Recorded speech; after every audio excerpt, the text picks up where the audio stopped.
Welcome to Talking Business, a podcast produced in Melbourne, Australia. The podcast is available on the Acast site, my own website, the Apple Podcast Store, or wherever you go to get your podcasts. Or you can get it at the Business Acumen website at www.businessacumen.biz. For the most exclusive access to leading economists and business leaders from around the world, subscribe to Talking Business on the Apple Podcast Store or on my website, leongettler.com. I am Leon Gettler. My job is to review and monitor the week's news in business, finance and economics. I bring it all to you every week. This is episode number 36 in our series for 2022, and today's date is Friday, October the 7th. Today I'll be talking to Ben Gill, Head of Asia Pacific BrainBoxAI, about Brisbane Airport expanding the use of AI to reduce emissions, which marks Brisbane Airport as the first in the world international airport to leverage this technology for reducing energy consumption and achieving sustainability targets. And I'll be talking to Rabobank economist Michael Every about the collapsing pound, the struggles of the RBA and the prospect of a global recession. But now let's talk to Ben Gill. Ben, tell us about Brisbane Airport Corporation. They're doing a world first, using your technology. Yeah, correct, mate. They're the first international airport corporation to use AI to reduce their emissions, to the best of our knowledge. So it's quite an achievement by them. They've got a progressive asset optimization team there, led by Anu and Derek. And so it's great. It's a great opportunity for us, a great opportunity for them. And so how does it work? Yeah, AI is the tool we use. Ultimately, the problem we're trying to solve is to obviously reduce emissions. Property, including airports, but commercial property, etc., is probably the second largest emitter globally behind agriculture. And what we aim to do, particularly in that space, is we aim at commercial property and existing buildings. So there's a whole lot of technology for new buildings. Existing buildings is where we aim because that's where the majority of the emissions are. What the AI actually does, Leon, I think you'll really like this. I've listened to a number of your podcasts. You seem to be very interested in the AI. We're able to predict internal temperatures with a confidence interval greater than 95%. On some sites, mate, it gets up to 99%. And ask yourself, when were you last 99% sure of something? So effectively, once we know something's going to happen, we can effectively see into the future.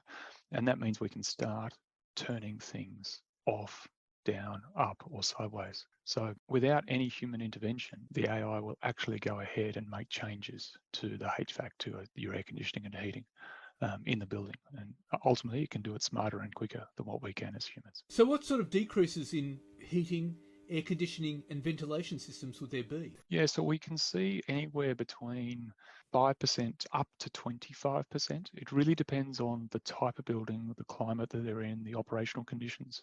Something that's running 24/7, like a hospital, is a smaller opportunity because you've just got to keep going. Commercial buildings, shopping centres, these have greater opportunities. So it's really material, right? It's a big number, and we know that heating, ventilation, and aircon is perhaps 50, sometimes up to 70% of the energy use for these buildings. So really significant. So how did you develop the technology for this? I wish I developed it. I wish I was the owner of BrainBox. I'm not. I head up our Asia Pacific region, by all means, absolutely. So it's done by our team out of Montreal. So we've got about 150 employees globally now. Most of the development is done by a team in Canada and Montreal. Look, it's the collection of a hell of a lot of smart people and then good leadership, getting them flowing in the right direction. So to run through that as an example, we have building engineers, we have software developers, we have what I will call our AI architect nerds. These guys have brains upon brains. We have an ecosystem team, we have a data streams team. I guess I'm just trying to illustrate the many various elements you have to bring this all together. Now, Leon, it's a really interesting thing to consider how you could do this with humans. And you can. You can ultimately do what we do with humans. If you had a building engineer, you had a data scientist, and you had a mechanical engineer, and you sat them next to each other and they communicated perfectly 24 hours a day, you're able to do it. The challenge is most of us need to sleep. Most of us want to get paid X amount. And so it becomes uneconomic to do these things. When you can do it via AI, we're actually able to achieve emissions drops that others aren't. This is fascinating. I mean, airports are significant users of energy, but you could actually expand this to a whole lot of other buildings. I mean, you mentioned hospitals. Yeah, so you walk around the major CBDs of the world, and often we take the built form for granted. we're just walking and we're doing our shopping and we're grabbing our coffee. When you start to think about the ecosystems that live within these buildings and the way buildings can actually interact with each other, whether that be shade lines or whether that be shared power, shared cooling. We see that in Singapore with precinct cooling. You see that in other markets. And something that we're just dipping our toes into now is how these buildings can trade energy with each other. Things like peak demand and sharing that arrangements. Starting to see cities more of an ecosystem and interconnected. They're obviously interconnected when we think about traffic and pedestrian movements. I think the use of energy and around that network is coming to the fore. We're seeing that more and more. Well, AI would be quite critical because it would provide cities and buildings with the data for them to share and reduce, wouldn't it? Yeah, I think if you come one layer up and you start to think about movements through society and which things are sort of on the increase and those that are perhaps waning, I would suggest to you that AI, I'm obviously paid to say so, but frankly, I believe it. AI is one of those that is going to keep increasing. There are many, many forms of AI. What we use is deep learning, which is a predictive tool. There's robotics. There's a whole stack of other conversations we could have, a whole nother podcast, I imagine. But what we are doing using deep learning and various frameworks is to predict. It's really difficult. It is a very, very acquired skill set. Takes a lot of practice. Takes an enormous amount of patience to data cleanse. Most people think that the data just comes to you clean. Of course it doesn't. So AI will play an enormous role in many, many aspects of society. Pleasingly, in reduction of emissions, we're happy to help in that, and we're seeing it having an increased role. So are you actually talking to other kinds of businesses, other building sites? Yeah, absolutely. So we're in market now in almost all states of Australia. We have installations. I'm just thinking about whether we've got every state covered. I don't have any in Tasmania. I'd love one in Tasmania, but we've got Australia covered otherwise. We are operating now, obviously, in Canada, North America, and we're pushing into Asia more. So Asia is an interesting market. You've got very mature economies like Singapore, Japan. Then you have, let's call them middle, but so large, being India, and then others that we probably won't play in yet. The maturity isn't quite there yet, but it's a really dynamic market, actually. It's significant that you chose an airport for this. Yeah, look, we've experimented. We know we've got proven technology in commercial buildings, office towers. We know it in shopping centres. We know it in universities. We know it in K-12 schooling. This is the first time that you've seen an airport operator do it. Sometimes it comes down to less about the building, Leon, and more about the attitude of individuals. Ultimately, we are asking people to give up a little bit of control in what they're doing and to let the AI make decisions. And people can embrace that, and people can go, whoa, that makes me feel a bit uncomfortable. So part of my job and my team's job, we have a great team out there, is putting in place the procedures and also the trust and the confidence for those people to say, hey, you're okay to let go of this wheel. We've got these limitations in, we've got these guide rails. Now let's let the maths take over and work out these complicated sums. Does that make sense? Yes, but that would require a lot of persuading for some companies and some IT departments are reluctant to let go. Yeah, for some it does. So we invariably have a cyber security conversation with them at all times.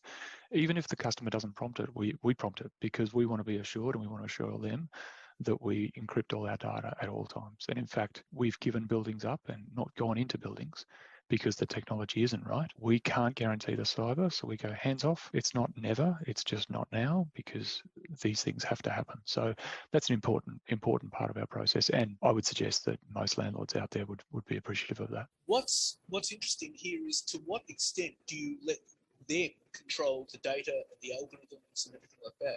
Yeah, it's a great question. So data ownership, data governance is a key to what we do. Let's be really candid.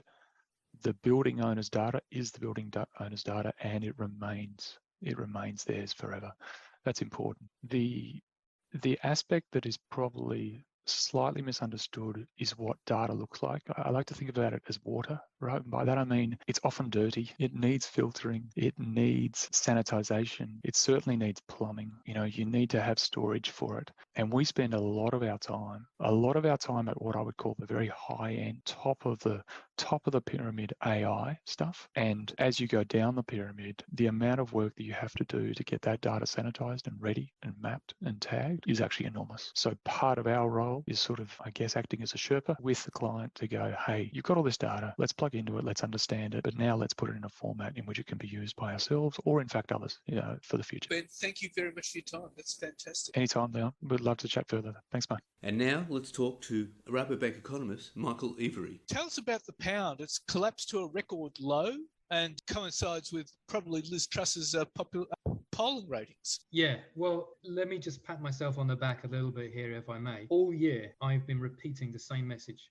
over and over again, that against a constricted structural supply shortage or a supply shock across the economy, if we saw developed markets, what we call DM, try and pivot to cut interest rates or not raise interest rates aggressively, we would see them being treated by the markets as emerging markets or EM. So my meme was DM equal EM now. What we've seen in the UK has not been an interest rate pivot. In fact, very much the opposite. The market is now pricing in interest rates in the UK will have to be significantly higher than they originally expected they were going to be. What we are seeing instead is that if you cut taxes really aggressively and try and say, hey, it's back to asset bubbles and the 1980s, here we go, when you're running a large trade deficit and a large fiscal deficit, and basically foreigners are the ones who are going to be funding both of them, your currency gets absolutely smashed. So we've seen the kind of move in sterling that you generally see historically in what would have been considered wobbly emerging markets.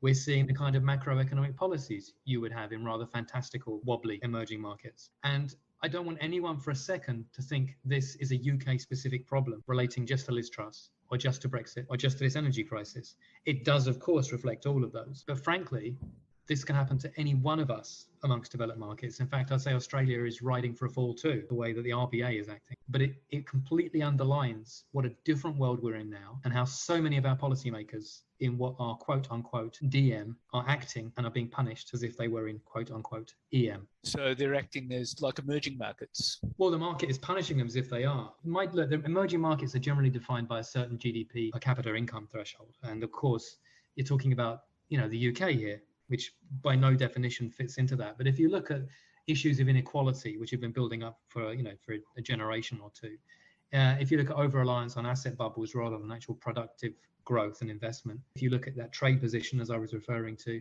if you look at the fiscal position, if you look at government debt, if you look at how populist politics has become, if you look at the lack of control of supply chains, effective deindustrialization over many years, and at the lack of control over commodity prices, it starts to tick a hell of a lot of boxes, which is why I've been arguing this all year. Now, if we are to see other countries start to pursue equally idiotic policies, and I pivot back for listeners of your podcast in particular, because I know that you're such a listened to voice in Australia. Australia is not immune to this in any way, shape, or form. You tick all the same boxes, apart from the fact that your debt is a bit lower, your fiscal deficit is a bit lower, your inflation is a bit lower. You do have commodities, although you don't add any value to them, and you sell them offshore rather than relying on them at home. You've had your own energy crises in places too.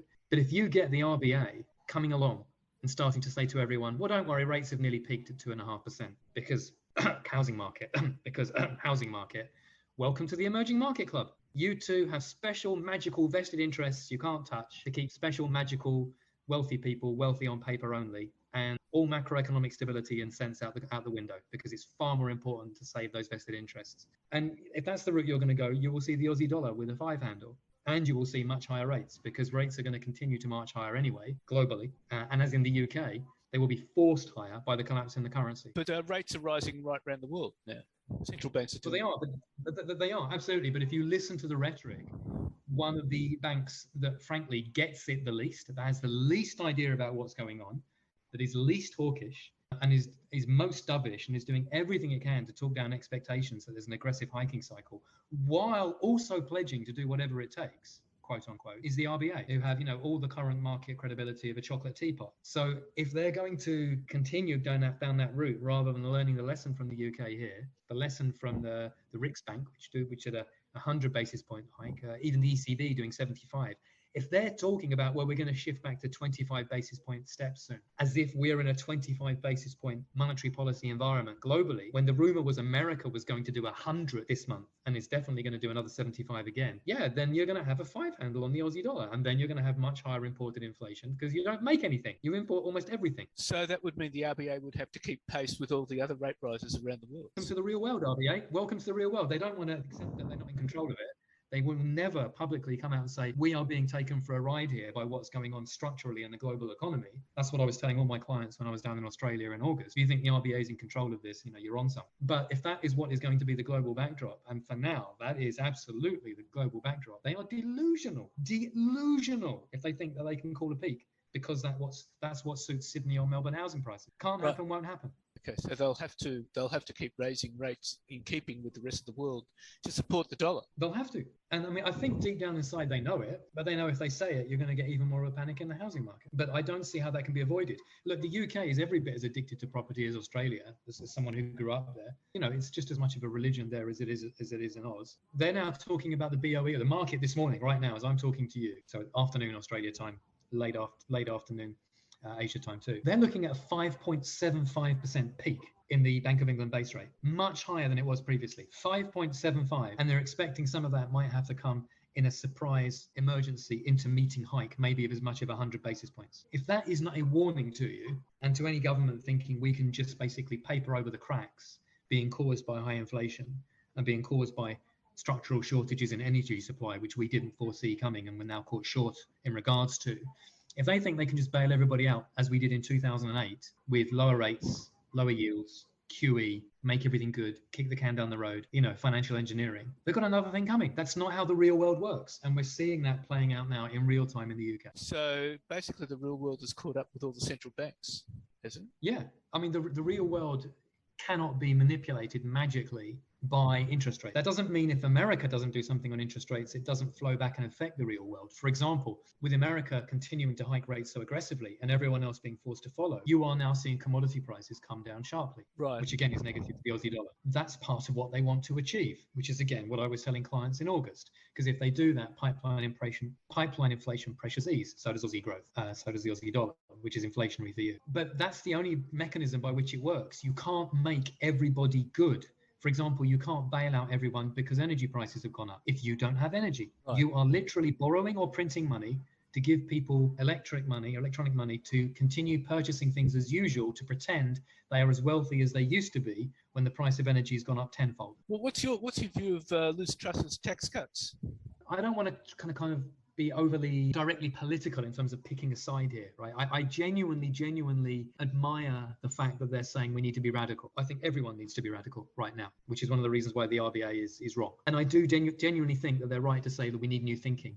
Where I think they are misguided is in the fact that they still believe that the 1980s ethos of cutting taxes is how you get out of a supply side shortage, because all that does is boost demand. Now, if you cut taxes, how is that going to put money into the sectors of the economy, like energy, in particular, nuclear energy in particular, let's say, that need to grow? How is it going to put money into the defence sector? Although defence spending will increase to 3% of GDP, which again, something Australia will have to follow. How is it going to increase infrastructure? How is it going to increase industrialisation of all the products that we're currently importing and are vulnerable because we don't produce? And the answer is it can't. People will consume, which is via imports, or they will speculate via housing prices. I don't care what your economic theory says. It's wrong. We have decades of heuristics now. You can hear the aggravation in my voice because I believed this before it happened, because I come from a heterodox school, and I absolutely believed this would be the case and argued it and been proved right again and again, that you will not get any useful response by cutting taxes, particularly for rich people. You just blow asset bubbles, which are useless at fighting a supply side shock,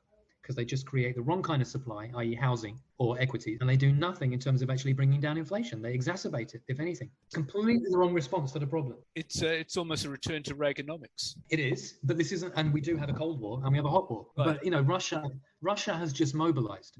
Now, they're doing it in a typically cack-handed, idiotic Russian fashion. You can all see that in the news. I don't think it will work the way they want it to. Military experts agree with me, although I'm deferring to them on that. And I think it's going to be disastrous for Russia in the long run. But it's nonetheless a clear signal this war in Ukraine is not going to end anytime soon, that we're locked and loaded and we're there to the very bitter end. So this is now being portrayed as liberal democracy versus autocracy, a clash of the titans, a clash of the systems. Russia has just said we're going to go to a war economy, probably by the end of the week by martial law, closing the borders, exit visas only, etc., etc. None of this would be a surprise right now. My Russian friends expect it. What do? Let's have higher house prices. Right. I mean, you know, really, again, please hear the exasperation in my voice, and I know you've heard me be exasperated before. You don't win a bloody war with house prices. That's not what Winston Churchill said, and I think I gave you that quote last time we spoke. Blood, toil, tears and sweat and sacrifice. You need to reallocate resources within the economy and work out what do you need more of now? How do we get it now? Who can deliver it most efficiently? Probably the private sector. Do they have the capital for it? Yes. Are they doing anything useful with it? No. Force them to. Force them to. Mandate them to. Or the state does it, but does it via the private sector. Of course, that is a technical definition of corporatism or fascism. Absolutely, that is. That's what a war economy looks like. But no, what are we going to do? Give the money to rich people and say, go spend on whatever. It's no wonder the pound melts down. I mean, again, this is my view, and I'm a heterodox thinker. You know, I've been very critical of the global system for a very long time, and none of what's happening is a surprise, even if it's still shocking to see it play out in real time. But even the markets themselves now, so the guys in the City of London who have just been given a tax cut, are the ones speculating against the pound and saying this doesn't work. What more signal do you need that we need new thinking? The cast of the world's heading for a recession with this. How is it not? How is it not? I mean, America is wobbling and parts of the American economy are clearly going to be hit hard. And that's the plan. That is the plan. Openly stated by the Fed. By Powell. By Powell. And again, no surprise. How else are you going to get inflation down? By magic? No, you reduce demand, obviously. At the same time, we're not seeing an American supply response, except in a few key sectors where we are seeing a big government plan to boost semiconductor output, for example. Something on energy, although it's a bit unclear exactly what, but it's better than what some people are doing. So something from a Trump era legacy, something from a Biden, what will be his legacy, something moving along those lines, even if it's not completely clear. Just one quick point on that, by the way, if I may, and I'm sure we'll come back to this in a future conversation. I've got a wonderful document I'm reading now, written by the War Production Board, which was what ran the American economy between 1941 and 1945. And they proudly admit, in the run-up to World War II, so we're even talking in 1940, America produced 3 million cars a year. 3 million. Do you know, Leon, how many cars America produced in total between 1941 and 1945? Please have a guess. Total, over the 4-year period. You tell me. 139. What do you think they did with all that industrial capacity? They put it into the war effort. Into the war effort, of course. Yes. Now, we don't have that industrial capacity because we offshored it because we're so clever. But there is still capacity within the economy to do lots of different things. Right, okay. And if we think asset bubbles are the way to go, even if that generates GDP growth in the near term, at the expense of more debt and inequality and imbalances, we're mad. Okay. We are mad. That's not how we're going to win anything. Now, you said it's Reaganomics. Reaganomics actually did win the Cold War by doing exactly that. Bigger deficits, more debt, consumer spending. And the Soviet economy couldn't match it. We're not up against the Soviet economy. We're up against economies that have a control over supply of commodities for us at the margin, or China, which absolutely can produce as much as anything as it needs. They've got no problem pumping out stuff. We're the ones that do. That I have to say this, and I say it to you in the hope that influential people are listening to it, just beggars belief that people don't understand something as fundamental as this. But we seem to be the blind led by the blind at the moment, when anyone with a basic textbook, the ability to think outside the box just a little bit beyond neoliberalism, to actually read a little bit of heterodox history and heterodox economic thought, would be able to predict all of this. I don't claim to have a particularly high IQ, but I saw most of this coming. And you can see what's going to come next. And it's not good unless we pivot in the right direction soon. And tax cuts ain't that pivot. And stopping rate increases in Australia to save the housing market ain't that pivot. Well, Michael, thank you very, very much for those insights. Thank you very much for the time. And as they say in one of the countries I was stuck in during COVID, and excuse me using my own mouth here, they say from your mouth to God's ear. But okay. From your mouth, Leon, to God's ear, I hope. Thank you. So what's happening in the news? Well, the government of British Prime Minister Liz Truss was forced into a humiliating U-turn on Monday, reversing plans to cut the highest rate of income tax that helped to spark a rebellion in her party and turmoil in financial markets. Ms Truss and a finance minister, Kwasi Kwarteng, announced a new growth plan on September 23rd that would cut taxes and regulation, funded by vast government borrowing to snap the economy out of years of stagnant growth. The plan to cut the top rate of income tax from 45% to 40% had been heavily criticised from all corners, with more than a dozen Tory MPs going on the record to voice their concerns about the move. The rebellion among Tory backbenchers forced the Chancellor to U-turn on his flagship policy, and on Monday announced that the controversial tax cut would be scrapped. The plans to abolish the 45% tax rate on incomes above £150,000 a year had caused anger during the cost of living crisis. The plan also triggered a crisis of confidence in the government, hammering the value of the pound and government bond prices and jolting global markets to such an extent that the Bank of England had to intervene with a £65 billion, that's 112 billion Aussie, program to settle the gilt market. Truss has reversed plans to scrap the 45% rate of income tax for the UK's highest earners. The move is a major reversal for Truss's government, which has been in office for just a month. The scrapping of the 45% rate for the highest earners had been the least popular measure, coming at a time when ordinary Brits are struggling in a cost of living crisis that's seen inflation surge to 40-year highs. The decision to reverse course is likely to put Ms Truss and Mr Kwarteng under huge pressure less than 4 weeks after they came to power. Britain has had 4 prime ministers in the last 6 politically turbulent years. And Elon Musk has revised his bid for Twitter at the original offer price of US $54.20, that's $83.45 Aussie, a share, potentially avoiding a courtroom fight over the most contentious acquisitions in recent histories. Musk made the proposal in a letter to Twitter, according to a filing with the Securities and Exchange Commission. Shares in Twitter had climbed as much as 18% on the news, and trading has since been halted. Musk's offer to match the original deal terms means Twitter is facing a future under the leadership of a mercurial billionaire who has spent months publicly criticising its management, questioning its value and changing his mind. It also means that his contested claims that Twitter was lying about which percentage of users were bots, for instance, are not likely to be scrutinised in a courtroom. Musk had been trying for months to back out of his contract to acquire Twitter signed in April. The billionaire began showing signs of buyer's remorse shortly after the deal was announced, alleging that Twitter had misled him about the size of its user base and the prevalence of automated accounts known as bots. Musk formally quit the accord in July, and Twitter sued him in Delaware Chancery Court to force him to go forward with the purchase. A trial is scheduled to begin on October 17. And at their October board meeting, the RBA hiked rates by 25 basis points, increasing the cash rate to 2.6%. It marks a 6th consecutive rate rise this year and returns the cash rate to its highest level since July 2013. The fact they hiked by 25 basis points rather than 50 basis points is a sign that they're getting closer to a pause in rates. Typically, the RBA will use a pause to assess economic conditions and determine how policy changes are impacting the economy. And Treasurer Jim Chalmers has heightened concerns about the $243 billion cost of a stage 3 tax cut for workers on higher incomes, while cabinet ministers put their plans under the spotlight after financial turmoil forced a rethink of similar cuts in the United Kingdom. Vowing to put economic priorities ahead of politics, Chalmers said the government had not changed its tax policy, but warned the storm clouds in the global economy were a major factor in looming decisions on tax and spending. The ferocious response from the financial markets to the UK policy, which forced British Prime Minister Liz Truss to drop the tax cuts less than a week after they were unveiled, was discussed in an Expenditure Review Committee meeting of Federal Cabinet Ministers on Tuesday.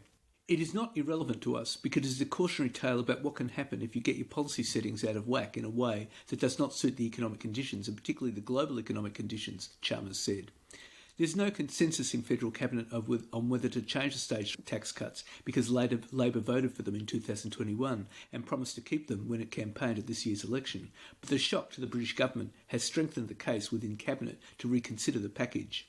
The Stage 3 tax cuts are legislated to begin in July 2024 and abolish the 37% tax rate and apply a 30% rate to all income between $45,000 and $200,000. One option for the government is to limit the benefits of the cuts to workers on lower incomes. And Treasurer Jim Chalmers says the recession risk in many major economies had tipped from possible to probable, as leading economists said the decline in global conditions, volatility in financial markets and rapidly rising interest rates would make it harder for Australia to escape a downturn.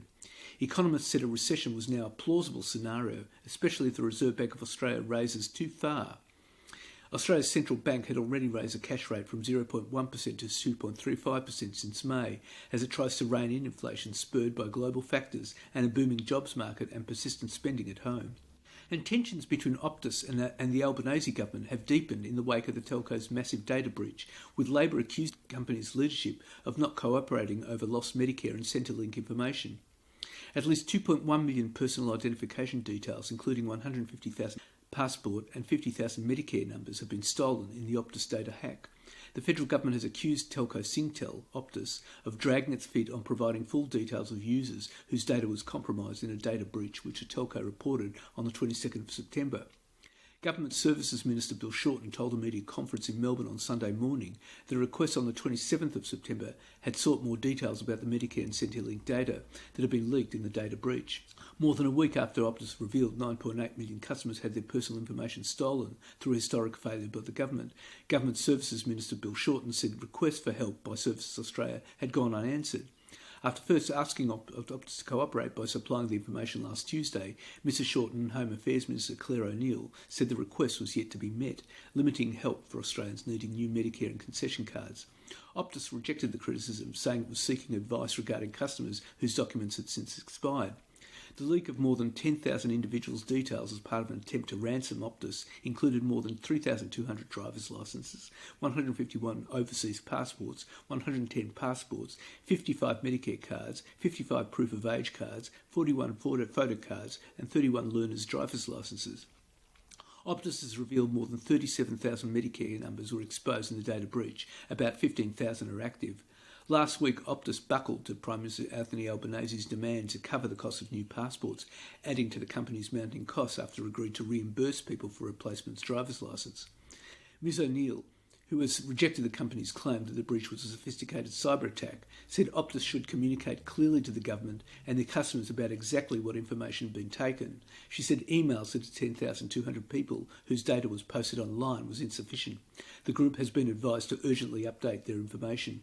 And Finance Minister Katie Gallagher has called together all the digital ministers to kickstart the rollout of a national identity system amid calls for the government to build a new technology infrastructure that would reduce the risk of identity theft following the Optus data breach. It comes as New South Wales Customs Service Minister Victor Dominello called for a decentralised identity system and the end of paper-based ID. The Optus breach has highlighted the need for a national digital identity system that would make it easier for businesses to verify a person's identity and eliminate the need for companies to collect licence and passport numbers in the first place. Canberra has established a digital identity system to streamline access to government services such as Medicare tax off, underpinned by the MyGov website. But legislation that was drafted by the Morrison government still needs to be passed to allow the digital ID to be used more broadly by the private sector. Ms Gallagher said the digital identity legislation and related issues will be discussed by relevant Commonwealth, State and Territory ministers at the upcoming Data and Digital Ministers meeting in November. And Optus has commissioned an external review of how the personal data of 10 million customers was exposed in a cyber attack that has embroiled the telecommunications giant in a brawl with the federal government. The company announced the review, to be conducted by consultancy Deloitte, will look at its cyber security systems, controls, processes and the circumstances surrounding the theft. In a statement, the company said the review was recommended by Optus Chief Executive Kelly Bayer Rosmarin and supported by the board of Optus parent company, the Singaporean telecommunications conglomerate Singtel. Both have faced criticism for their handling and communications, or lack thereof, around the hack. And Woolworths Holdings has confirmed that it is actively exploring options for the possible sale of David Jones, telling its investors there would be no further flow of capital from South Africa, as the chain must stand on its own feet. In a note to shareholders in the retailer's latest annual report, Woolworths Chief Executive Roy Bagatani said that after years of investment, restructures and paying down debt, it was time to reconsider David Jones' future. In August, Mr Bagatani revealed for the first time that it's considering the sale of the 184-year-old retailer David Jones after it bought the chain for $2.1 billion in 2014. Woolworths had previously distanced itself from reports that it was mulling the sale and had held discussions with interested parties and investment banks as part of the process, but at the company's full-year results presentation to investors, Mr Bagatani said the future ownership of David Jones was on the table. And property prices are continuing to decrease nationally as higher interest rates bite, with capital city housing markets falling by up to 6% in the past 3 months. CoreLogic data shows that in September, properties were sold for 1.4% less on average nationally than in August. The only capital city that didn't witness a monthly fall was Darwin, with values dropping 1.8% in Sydney and by almost as much in Brisbane and Canberra. Sydney's property market has now dived 6.1% in the past 3 months, while Hobart and Canberra have also shaved off 4.5% and 4.4% respectively. And there might be another streaming platform heading to Australia's shores to compete with a menu of options already crowded with the likes of Amazon Prime, Binge, Disney+, Netflix and Stan. Seven West Media, owner of Channel 7, appears to be in the box seat to win free-to-air broadcast rights to US media giant NBC's Universal Content, one of the most sought-after catalogues left on the market. The NBCU rights include original program from the TV and movie giant and UK Sky Studios.